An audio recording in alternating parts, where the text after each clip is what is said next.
Hello friends, जय जगन्नाथ, जय श्री कृष्ण। आपण मन स्वागत कर मोर आउ एक अनदर ब्लॉग को। ब्रेकफास्ट सरसी एवं लंच प्रिपरेशन मोर चलती कौन कौन बनाऊँगी तो देखा वीडियोटा कंटिन्यू करते आप जानीपर।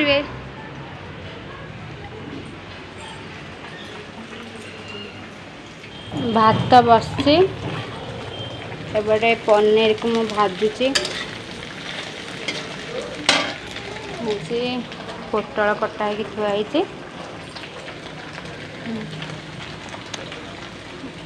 आलू भी कटा है।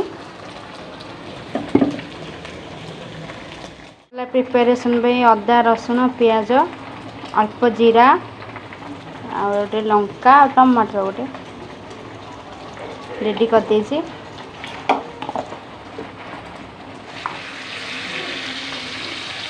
मसला भी मोर ग्राइंडिंग हो गला।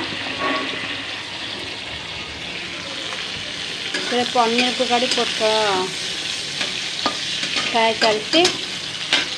भात भी हो आसलानी गाली करके आपको देखा। पोटल पनीर भजा सरची, आलू भजा चलती।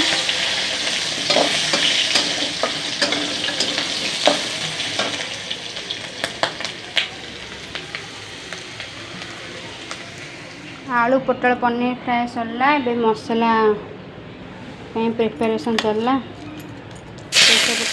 मुझे तो ग्राइंडिंग करी मसला टमाटर तक पकईली। मुझे ये टमाटर स्किप करती। आपण मानक मर्जी आप पकई पारे कि न पकई पारे।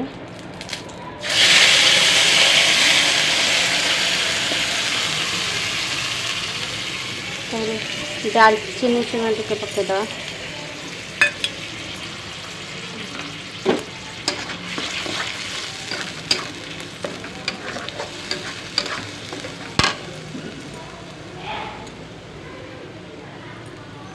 गैस फ्लेम को मीडियम रे रखिए। तब हलदी चूना,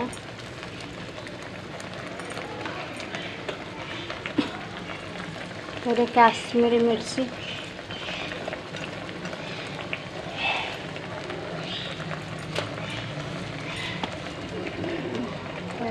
करी पाउडर,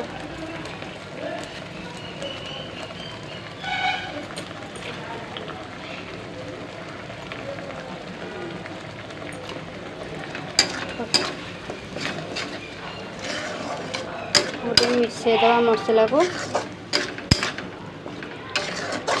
2 मिनिट पाखापाखि मसला गोटे कषि सारिक मुझे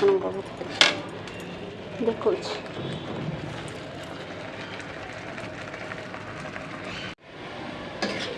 मसला मोर होगा रेडी। एबे पोटल को आलू को पकईदबा टे कषा।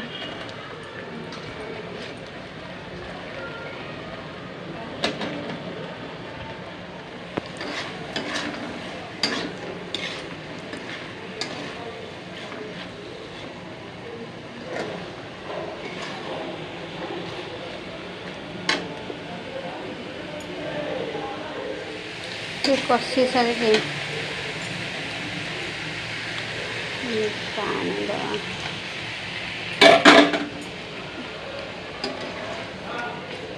मु रेडी करके आप देखा। तरकारी रेडी है। ए लुण स्वाद अनुसार लुण पकईदबा।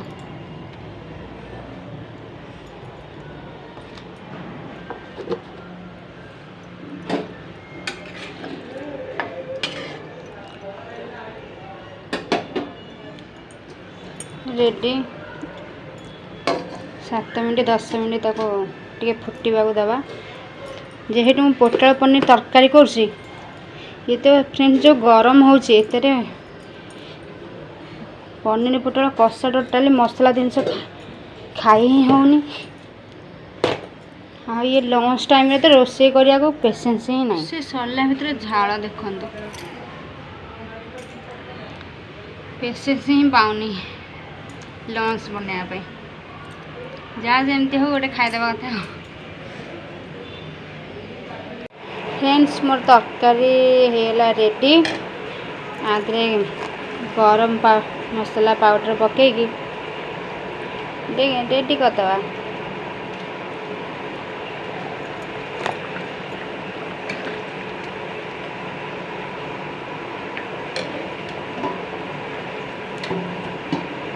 तरकारी है मोर रेडी, भात भी रेडी।